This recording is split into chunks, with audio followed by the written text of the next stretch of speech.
long before Borocane transformed himself into an onyx dragon and descended upon Welkin, well before Oliver Merle Ness was widely known as the Provost, long before Ursula had designs on challenging Elyon, and well before King Peros met with a fiery end, there was a Myrmidon whose name was Thad Bannon. We begin here.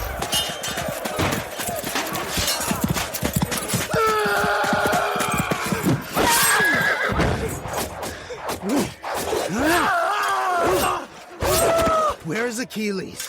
Where is my cousin? We've got to fall back. Achilles is dead, Patroclus. Impossible. My cousin is invincible.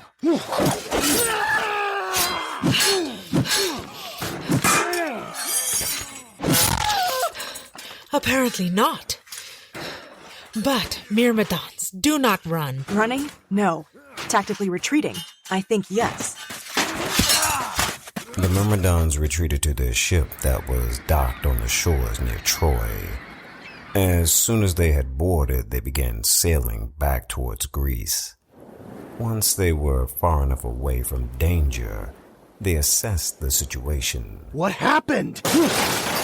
Calm down, Patroclus. Throwing things won't help matters. Calm down? Are you serious right now? Sierra, my cousin is dead. Our leader, dead. I need to know what happened. No. You need to calm down. Patroclus turned when he heard the voice of his primary rival, Thad Bannon. Thad had never liked Patroclus, and the disgust was mutual. But with the Myrmidon leader now dead, there would undoubtedly be a struggle for power. No one expected that to start before they'd even reached Greece, but here they were. What did you say to me, Thad? I think you heard me, Patroclus. Calm down. We're all upset about your cousin, but screaming at each other isn't helping any of us right now. Speaking of my cousin, where were you?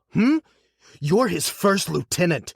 You're supposed to have his back. Where were you when he died? I was killing Trojans as he had commanded me to.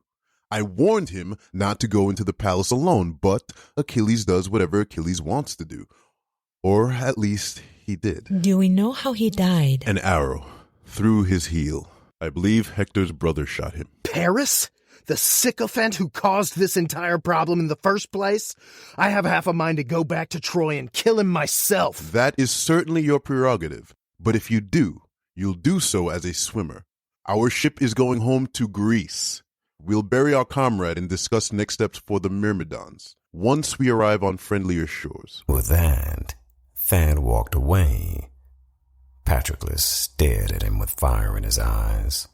Later that evening, when he assumed that most of the ship was asleep, Patroclus went to sit with the body of his cousin, which had been prepared with perfumes and ointments and had been wrapped in linen cloth. He looked around to make certain that the area was clear.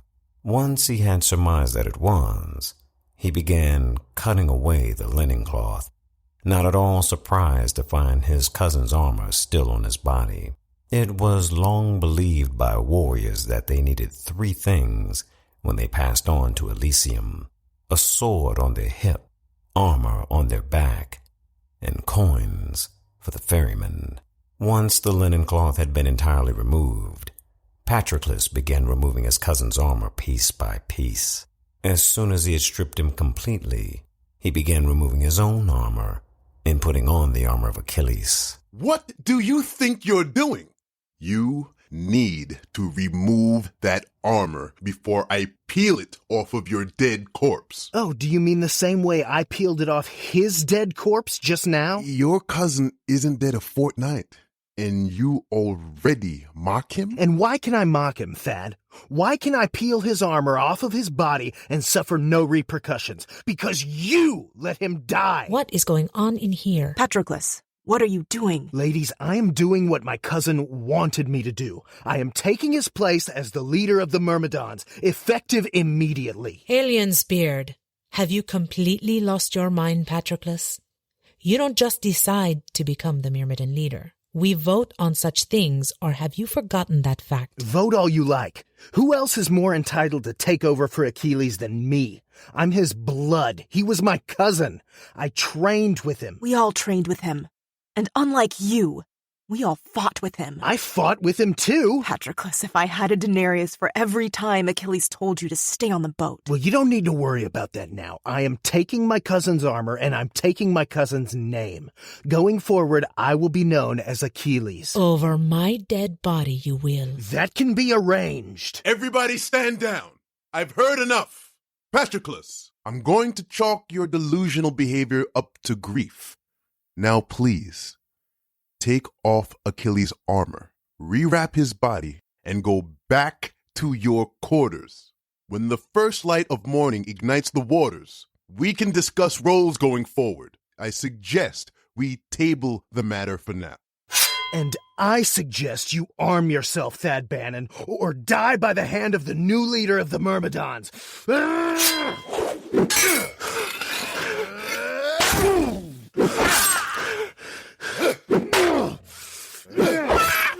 Patroclus, stop this foolishness before you force me to hurt you.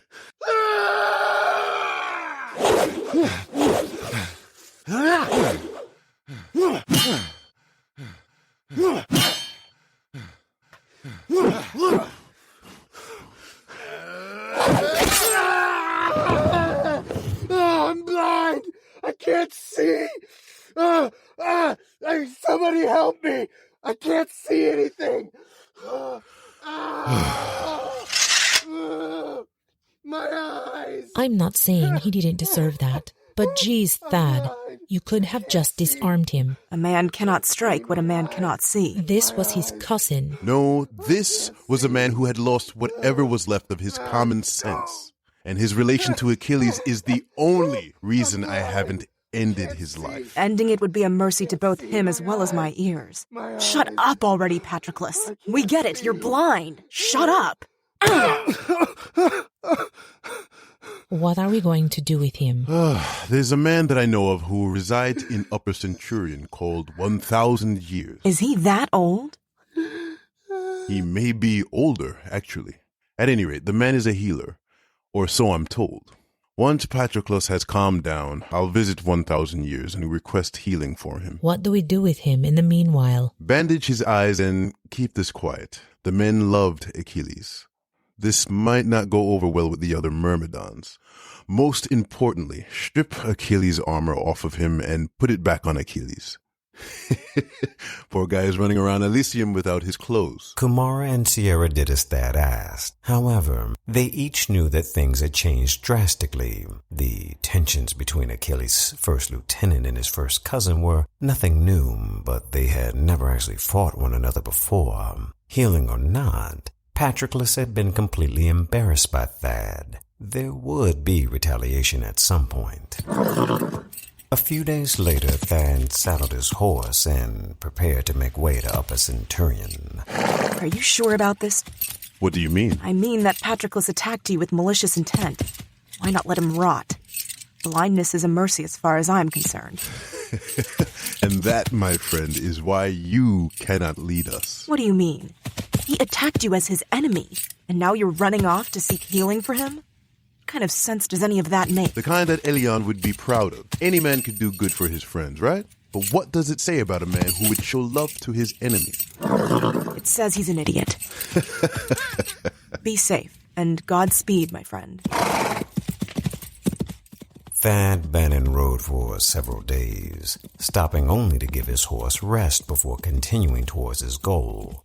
At long last, he reached the town of the Twin Swords in Upper Centurion to seek out the one he'd heard the rumors about, the one known as 1,000 Years. Thad stabled his horse and made way towards a large sienna temple in the center of a lush green garden. Tending the garden were several men and women dressed in simple black hooded robes. Thad looked very out of place in his gold, brown, and crimson Myrmidon armor. His muscular build, dirty blonde afro, accented by a red tasseled headband and rich caramel skin tones, didn't exactly help him blend in any easier. It wasn't long before a cadre of monks made their way towards him. Thad Bannon. How? How do you know who I am? 1,000 years will see you. Now, assuming you brought tribute. Sure. You've traveled from Greece, seeking healing for a man you blinded. Yes, 1,000 years will heal him, but only if you have tribute. Do you have the tribute or not? Thad was admittedly caught off guard by the fact that this man, whomever he was, knew all of his information. He had no idea what tribute was, but he figured he'd better just go with it. He nodded. Good. He's waiting for you in the room of endless prayer. Thad made way into the large temple. When he entered, he saw an old, balding, gray-haired monk who wore black robes. The man was kneeling, with his head bowed in deep meditation. Thad Bannon, did you bring tribute? I do not see your tribute. Are you suggesting that your tribute is yourself? Okay, look, I honestly have no idea what you even mean by tribute. Surely you are smart enough to discern what it means with the proper context, yes? Your enemy requires healing for his blindness, and you have come seeking assistance from the agents of Thorn. Our assistance is not for free. Every act requires tribute. I see. Well, I didn't actually bring anything. You brought yourself, did you not? I suppose I did. You are a talented warrior. I was quite impressed with your skill in battle during your time on the shores of Troy. How could you possibly know that? What is it you want? I perform some task for you and you heal Patroclus? Skin for skin, is that it? There is a village about 3 miles north of our present location. Travel there by foot. Your horse will be fine here in our stables. When you get there, ask about the beast of Amlin Row. When the beast is revealed to you, gouge out its eyes. Once the beast is blind, your enemy, Patroclus, will receive his sight. When your work is complete, you may return here to collect your steeds. Do you have any questions? No, I think I know what I need to do. With that, Thad turned and made his way north. After about 30 minutes, he found himself in a village, just as 1,000 years had told him he would. He looked around but did not actually speak to anyone. He had rehearsed in his mind asking someone about the beast of Amlin Row, but the more he said it, the more ridiculous it sounded to himself. After walking around a bit more, he noticed several people congregating in what appeared to be a tavern. He made way into the establishment and made eye contact with the barkeep.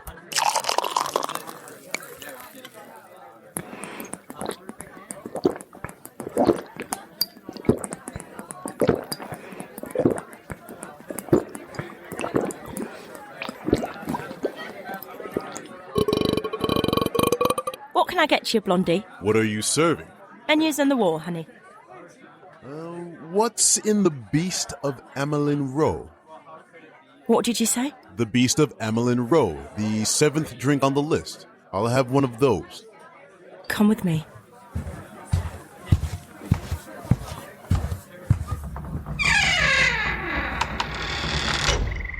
Who sent you? 1,000 years. Oh, thank the gods. I knew that tribute would be worth it. So you just don't know how hard this curse has been on me and my son. How long will it take you to heal him? Ma'am, I'm not sure what you mean. 1,000 years told me... You're not dressed like a healer, sir, but far be it from me to look at a gift horse in the mouth, you know. My son is in our house, which is just up the block. The woman pulled Thad Bannon by the hand towards her home until they reached the front entrance. She looked Thad up and down before unlocking the door. How fast do you run? Why? Well, in case he turns, of course. I don't want him killing you the way he did the last 3 healers 1,000 years sent. I had to pay extra for you, and I fully expect him to honour the details of our arrangement, and I assume that extends to you. I'm not sure I follow, ma'am. Please, call me Lucy. Any man who's going to finally heal my son from turning into that monstrosity can call me by my first name. It's been so hard for us. He has killed so many innocent people. I know, but it's not his fault.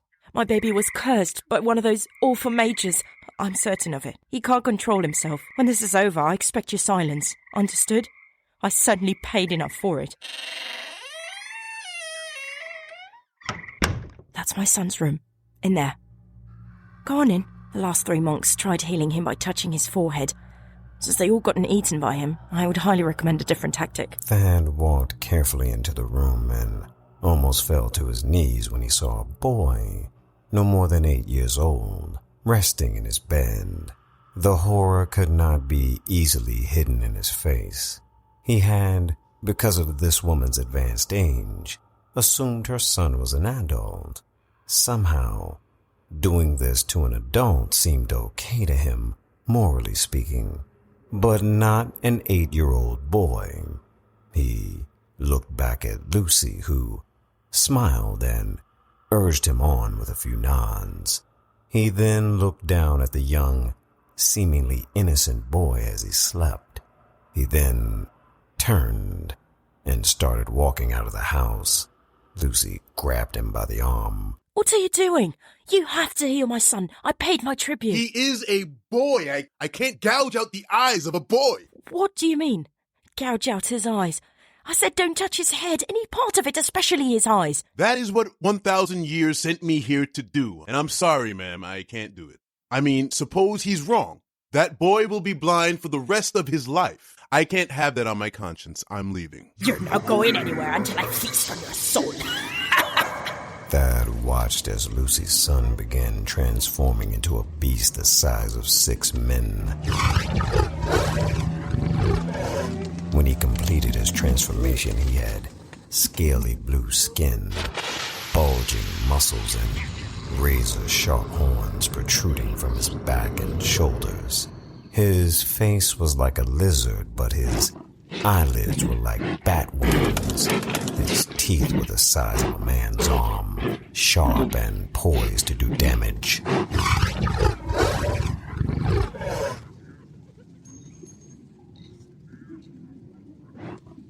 Honey, Mama brought you something to eat. Kill him as you did the others, I might consume his soul. Ilian's beard, you're a demon. You did this to him, didn't you?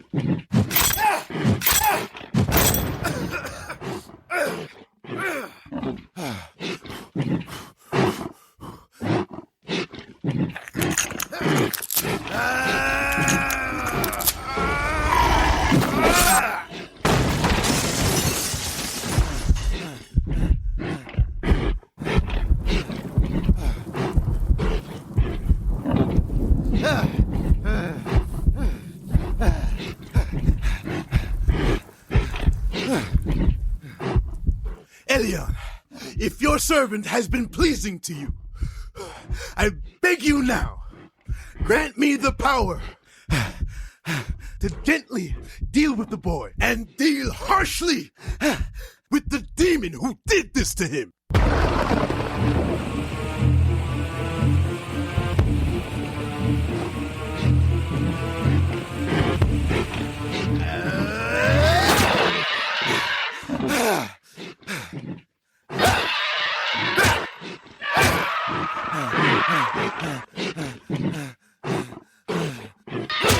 I will not.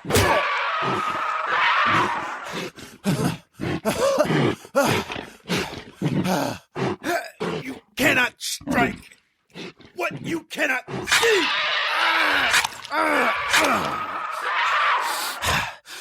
Then dug his bare hands deep into the eyes of the beast and ripped its eyes from its sockets. Blood poured out as the beast roared in agony. The demon called Lucy teleported from view. The moment Thad looked in her direction, fury in his gaze, he looked at his hands, which were covered in blood. He wiped them off on his chest. As he did so, the blood stains dried in the shape of a letter T, which in the moment meant nothing to Thad, but little did he know that it would mean everything to others in the years that followed. Thad looked down at the beast and watched as it transformed back into the small boy he had originally seen. He was relieved when he checked for a pulse and found that the boy had just fallen unconscious. He scooped him into his arms and began making way towards the temple in Upper Centurion. While this was going on, Kumara was back in Greece tending to Patroclus when suddenly she heard something stirring outside of the Myrmidons' hidden campgrounds. She gathered her blade of ill omen and went quickly to where she heard the noise. When she arrived to the origin of the sound, she found a tall man wearing a rainbow-colored robe, holding an infant child in his arms. Who are you? State your business, mage. My name is Oliver Milnes, but I would prefer that you refer to me as the Provost. I have need of you, Kumara of House Spade. How do you know my name? What trickery is this? Put down your weapon, my dear. If I wanted to kill you, I would have already done so. As I said, I have need of your services, your maternal services. I am listening. This child is my daughter Lysa's son. He was born a few days ago, but he was dead from the womb. Stillborn, I'm afraid. He looks okay to me. I am a powerful mage, my dear. Death is but a minor inconvenience to one such as I. I need you to raise the boy as your own. You just said he was your daughter's son. Why not take him to his mother? I have my reasons. Reasons I am sure your daughter will be all too eager to hear when you tell her. I don't want any part of your games, mage. I know, little one, I know. Shh. Kumara is here for you. He needs to be changed. I'm sure you can handle that, yes? Without asking, the provost placed the baby boy into Kumara's hands. She dropped her sword without so much as a thought, unaware of the mental manipulation the provost was using to get her to do his bidding. He looked her in her eyes to lock in his will. His name is Seth. You will raise him as your own. Train him to be twice the warrior Achilles was. When he is of age, I will return for him, and you will give him to me without question. Is that understood? Kumara, her eyes glazed over from the spell, simply nodded. There will be times you wonder why you are doing this for me. The answer is because you owe me a debt. You won't know what that debt is, and frankly, it does not matter. What matters is that this boy is your child, and you must train his hands for war and protect him at all costs. Do you understand? Yes. Excellent. Little one, I will return for you before you know it. Then, when I do, we will make Welkin our plaything.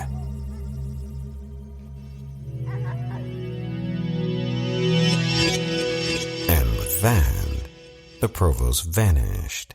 Kumara went back into the Myrmidon camp with the child, just as Thad Bannon was returning from his trip. Things were never the same for the Myrmidons after this.